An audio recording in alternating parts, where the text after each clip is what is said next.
pengakuan nabiku kayak begini. Itu dulu para sahabat mengutip hadis itu, Edis, itu dari orang yang sudah tua renta. Jadi hadis itu diambil dari riwayat Muslim tadi ya. Itu hadis tidak sahih, Edis. Palsu. Bukan palsu, tidak sahih. Karena diambil dari orang tua yang udah renta yang mulai pikun. Pikun lupa Berarti artinya ya. berarti tidak benar isi hadis itu. Bisa dibilang seperti itu. Oke. Seperti pernyataan saya. Ketika seseorang sungguh-sungguh mendalami agama Islam, sungguh-sungguh belajar hadis, maka dia akan menyimpulkan bahwa isinya berupa kebohongan, betul? Bisa dibilang seperti itu. Artinya benar yang saya katakan. Jika Anda sungguh-sungguh belajar hadis, sungguh-sungguh mendalaminya pada suatu malam, maka keesokan paginya Anda akan menelpon tukang loak dan berkata kepadanya, "Wahai tukang loak, tolong bawa buku ini dari rumahku dan buatlah ini untuk bungkus pecel." Betul? Betul atau tidak? Tidak seperti itu, Edis. Loh. Berarti Anda ingin menyimpan buku-buku yang memfitnah Muhammad. Bukan semuanya hadis itu tidak benar. Karena Ada Anda juga belum belajar. Ini saya ajarin satu, belum yang lain. Gimana Anda ini? yang benar, tapi kan hadis itu tidak semuanya benar dan tidak semuanya salah, Tidak Edis. semuanya benar karena Anda belum membaca semuanya. Kalau Anda membaca semuanya, semuanya tidak benar. Gimana sih Anda ini? Karena hadis itu kan banyak-banyak kan kata dari para sahabat yang mengutip dari Rasulullah kata-katanya kan. Tapi kalau firman Allah baru benar semua. Kalau hadis itu banyak orang tua yang udah pikun, yang udah seperti ini lupa ingatan dia, makanya dikutip itu menjadilah hadis itu seperti itu, nggak sempurna. Baik. Jadi hadis-hadis banyak berisi kebohongan, betul? Bisa bilang seperti itu ya. Dan Anda senang yang saya katakan. Dalam waktu yang tidak lama lagi, Anda akan panggil itu tukang loak. Tahu tukang loak kan? Tukang pengepul barang bekas? Pemulung ya. Iya, pasti Anda akan panggil mereka. Bang, tolong nih, kiloin aja ini buku nih. Karena berisi kebohongan. Saya tidak mau nanti buku ini dibaca oleh anggota keluarga saya yang lain. Bukan semuanya, Adik Edis, bukan semuanya seperti itu. Ada juga yang benar. Satu-satu kali lah hadis itu diambil dari riwayat Makanya yang Buya begini, cerita dari hadis itu saja sudah penuh dengan kebohongan. Buya Sakur pernah membuat satu kajian khusus bagaimana hadis-hadis itu tidak bisa dipercaya. Dia berkata begini, konon kabarnya ya, Bukhari, seorang yang membukukan hadis, itu meneliti 600.000 hadis selama 16 tahun. Ayo tahu sekarang ya. kita pakai kalkulator. Betul. Kita pakai kalkulator. Kita tunjukkan kebohongan-kebohongan yang membangun agama Islam ini. Semua cerita agama Islam itu semua berisi kebohongan. Kita pakai kalkulator. Adik Edis, dalam 6.000 itu 2.000 yang Benar. sahih. Kita pakai kalkulator dulu, Bang. Dengar ya, Zaki. 600.000 hadis. Menurut buku pembuka, kata pengantarnya itu, Bukhari 16 tahun lamanya menyortir hadis-hadis dari 600.000. Kita bagi 16. 600.000 dibagi 16, 37.500 setahun. Kita bagi 12. 3.125 per bulan. Kita bagi 30. 104 hadis. Bayangin. 104 hadis. Kita buletin 100. Hmm. Kita buktikan kebohongan agama Islam. Bayangin, dalam satu hari itu tidak mungkin ada 24 jam orang bisa beraktivitas. Setuju? Setuju. Ada tidur ya? Pasti ada tidurnya. Hmm. Kita bikin orang tidur 8 jam. Kita bikin Bukhari nggak punya kerjaan selain daripada menyeleksi hadis. Zaman dulu belum ada sepeda motor. Zaman dulu masih naik onta, betul? Zaman dulu belum ada HP untuk menelpon, untuk verifikasi. Bener nggak lu ngomong gini, bro? Betul nggak, bro? Kalau zaman sekarang tinggal kita telepon. Zaman dulu masih naik onta. Bayangin. Dalam satu rantai periwayat, biasanya ada beberapa orang. Fulan berkata kepada Fulan, kata si Fulan, kata si Fulan, kata si Fulan. Bayangin, sehari dia bisa menyelesaikan 100 hadis. Masuk akal nggak? Satu hari 100 hadis. dari 600.000 tadi yang dibagi tadi. 600.000 kita bagi 16 tahun. 16 tahun kita bagi 12. 12 kita bagi 30. Jatuhnya per hari dia harus menyortir 100 hadis. Masuk akal nggak? Terlalu banyak itu ya. Makanya kata Buya Sakur, jangan takut murtad. Bagaimana kita mau menyelis 100 hadis sehari? Nemuin orang-orangnya saja sudah berapa lama? Saya rasa untuk yang waras saja paling sehari itu bisa menyelesaikan 3 hadis. Itu belum tentu, itu udah capek banget. Karena kita harus nemuin si Fulan. Bener nggak lu ngomong begini? Kata si Fulan begini, kata si Fulan begitu. Sejak kapan 100 hadis sehari? Saya bilang sama Edis tadi, kalau seperti itu jadinya dalam hadis ini tidak semuanya benar dan tidak semuanya salah. Karena dalam perhitungan satu hari itu dibagi berarti tidurnya 8 jam, berarti sekitar 12 jam atau 14 jam, 100 hadis. Iya, dalam 12 jam. Bayangin, kita bagi 12. Sisa 12 jam ya. Atau 14 jam aja lah. Kebanyakan 12 kedikitan. Kita bagi 104 tadi ya. 104 kita bagi 14 jam. 1 jam dia nyelesaikan 7 hadis, bayangin. 1 jam 7 hadis. Saya rasa dulu ini si siapa Bukhari dulu dia udah punya jetpacknya GTA. Sebentar ke Abu Hurairah, sebentar ke Aisyah. Makanya saya makanya yang saya dengar dari Edis tadi, masalah hadis itu saya tidak menganggap itu benar. Iya, makanya benar yang saya bilang, Zaki. Kalau kalian sungguh-sungguh mendalami agama Islam, langkah pertama yang kalian lakukan adalah mencampakkan hadis ke tong sampah. Itu langkah pertama. Langkah kedua, Al-Quran pun Anda akan lemparkan ke tong sampah juga. Mau tes nggak? Baik. Di dalam Al-Quran surat Al-Baqarah ayat yang kedua, Zalikal kitabu la raiba fihi hudal lil muttaqin. Betul? Betul. Artinya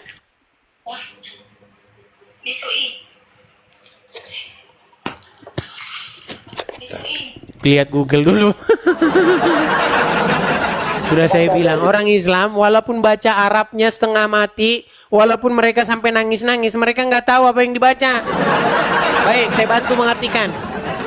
Artinya adalah, inilah kitab, Zalikal kitabu la raiba fi, tidak ada keraguan padanya, petunjuk bagi orang-orang yang bertakwa. Jadi menurut Al-Quran, Al-Quran itu tidak ada keraguan padanya. Benar. Dan itu Al-Quran itu petunjuk bagi orang-orang yang bertakwa. Saya akan buktikan bahwa statement itu tidak akan mungkin dipercayai oleh orang Islam yang berakal.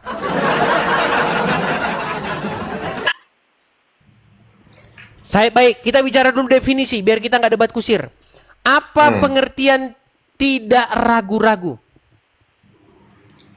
Pengertian tidak ragu-ragu itu adalah keyakinan yang udah tetap kokoh. Begini, tidak ragu-ragu adalah suatu keadaan di mana ada jawaban pasti. Ya. Contoh keyakinan misalnya, yang pasti. sekarang jam berapa? Kalau Anda tidak tahu antara jam 7 atau jam 8, itu berarti ragu-ragu. Artinya tidak ada jawaban yang pasti.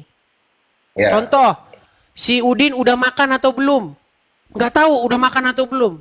Ketika tidak ada jawaban yang jelas, tidak ada jawaban yang pasti, berarti itu adalah satu indikasi keraguan-raguan. Setuju? Ya, tidak kepastian. Baik, kita buktikan. Apakah ada keraguan-raguan dalam Islam? Baik. Di dalam surat Al-Baqarah terdapat satu ayat yang berbunyi Alif Lam Mim. Apa arti Alif Lam Mim?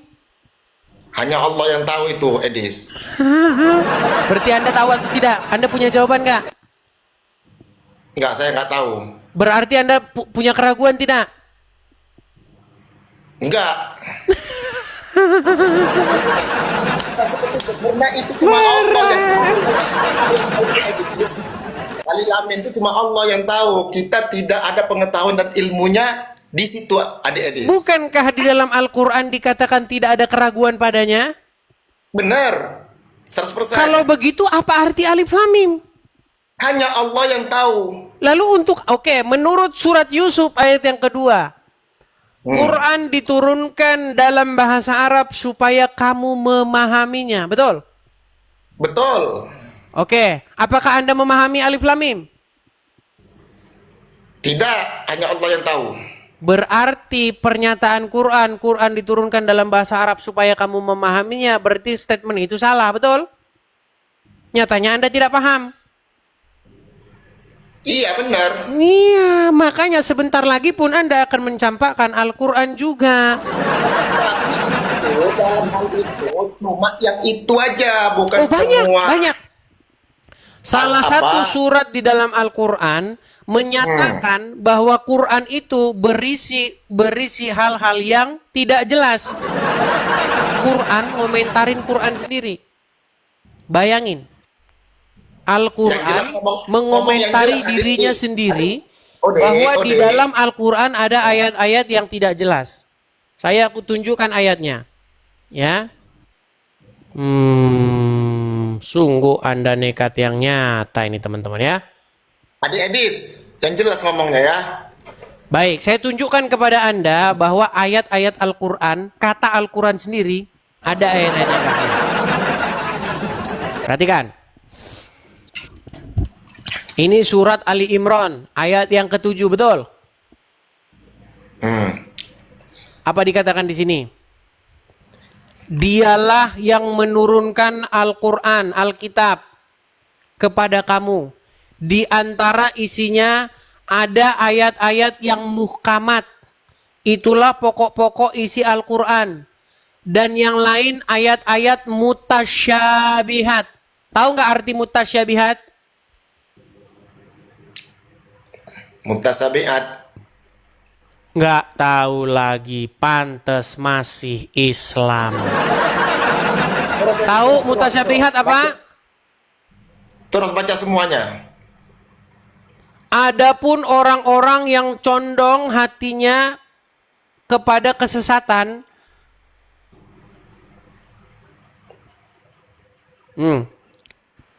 mereka mengikuti sebagian ayat-ayat yang mutasyabihat daripadanya untuk menimbulkan fitnah dan untuk mencari-cari takwilnya. Padahal tidak ada yang mengerti takwilnya melainkan Allah. Jadi Quran bilang di dalam Al-Quran tersebut ada ayat-ayat yang tidak jelas, hanya Allah yang tahu. Makanya saya bilang Ali Imran ini ayat 7 ini mustahil ini firman Allah. Ini pasti komentar orang terhadap Al-Quran tapi dimasukkan jadi ayat.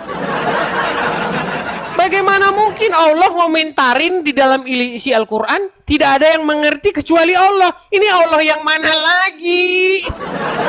Masa Allah berfirman, di dalam Al-Quran tersebut ada ayat-ayat yang tidak dimengerti kecuali oleh Allah. Masa Allah komentarin bahwa ayatnya dimengerti oleh Allah yang lain lagi? Nih, saya tunjukkan apa arti mutasabihat. Kita baca nih tafsir-tafsirnya, ya. Apa sih yang dimaksud dengan mutasabihat, Pak Ustadz? Perhatikan. Maka ayat-ayat yang lain yang mutasyabihat. Apa pengertian mutasabihat? Baik. Nih. Mutasyabihat yang penjelasannya sulit dipahami. Sulit. Padahal Quran diturunkan dalam bahasa Arab supaya kamu memahami. Tidak ada keraguan padanya. Tapi nyatanya Allah malah bilang tidak bisa dipahami. Nih. Sulit dimengerti maknanya. Tidak ambigu sebenarnya bahasanya itu. Tidak jelas. Ya sebagian ya. Iya, berarti Anda mengakui bahwa ada ayat-ayat dalam sebagian dalam Al-Quran yang tidak jelas. Bukan tidak jelas, maksudnya sebagian yang kita nggak mengerti. Oke, apakah maknanya jelas? Apakah maknanya jelas? Maknanya jelas. Mutasyabihat jelas? Itu cuma orang yang berilmu yang tahu ya, Edis. Nggak ada yang tahu kecuali Allah kok orang berilmu. Para ulama. Ulama sekalipun tidak tahu apa itu mutasyabihat. Aduh. Apakah Anda akan mengatakan bahwa ada ulama yang tahu arti alif lam mim? Itu udah ke hakikat itu. Iya, berarti tidak tahu, ulama pun tidak tahu, betul? Ya, itu udah mendalam tuh, Edis. Alif lam mim itu maknanya udah mendalam. Iya, saya pun punya ayat yang sangat mendalam. Tung kriung. Nah, itu ayat saya terkenal itu. Sekarang saya tanya, panggil, kumpulkan jin-jin dan para setan buat ayat semisal yang saya buat, tung kriung. Coba, apa makna tung kriung? Jangankan ulama Anda, saya sendiri aja nggak tahu arti tung kriung itu apa. Iya, itulah mujizat ayat tung kriung itu. Mana Anda ini? Sebagian tuh, Edis. Jadi kan saya ngomong tadi macam alif lam mim tadi yang Anda kasih tahu kepada saya tadi itu memang rahasia Allah. Tungkriung juga itu rahasia, tungkriung. Itu rahasia, kalau sempat itu terbuka, langit-langit akan runtuh itu. Tungkriung itu dari Jawa sana tuh, Edis. Tungkriung ini adalah salah satu ayat pamungkas yang sampai sekarang tidak terpecahkan.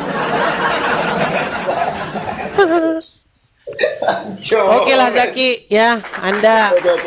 Saya sarankan kepada Anda Zaki untuk jangan berlama-lama mencampakkan hadis dan Quran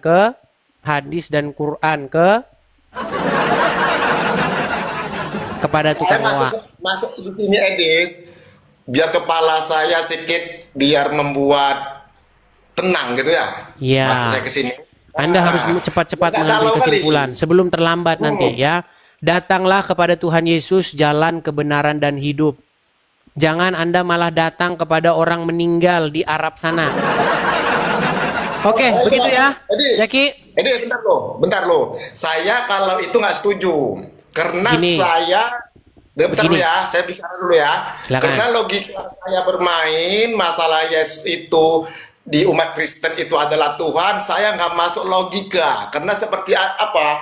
Karena tidak ada manusia menyembah manusia. Seperti itu, Adik Edis. Jadi saya itu tidak masuk di logika saya dan keimanan saya. Menyembah itu apa sih? Kalau yang Anda maksud begini, menyembah itu apa? Bahasa Arabnya menyembah itu apa? Kalau kita seperti ini, itu namanya kita menyerahkan diri kepada Allah Subhanahu wa Ta'ala. Kita bersujud, bukan tersungkur-sungkur ya. Bersujud dengan tersungkur itu beda. Anda tadi mengatakan manusia menyembah manusia, betul? Wah, saya nggak setuju itu.